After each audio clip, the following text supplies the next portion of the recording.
Hey guys, I want to talk about a possible solution to a problem you're having. You see this little device right here?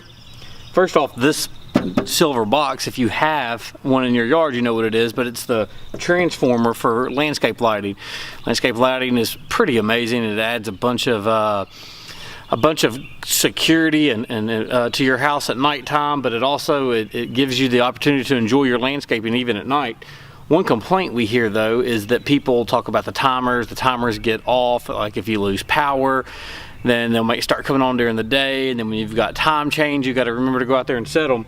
This little dude right here is a photocell, and it eliminates all that problem. That simply comes on when it gets dark, it goes off when it gets daylight. So if you've got a transformer and you're fighting issues with your timer, or you don't want to deal with the timer, consider adding a photocell to it. So if there were any drawbacks to a photocell, and I think this is a very minor one, if you get a significant enough rainstorm that rolls through during the middle of the day and it gets dark enough, it might think it's night and trip them on. But the odds of that happening, or the number of times that happens in a year, is not enough to really worry about.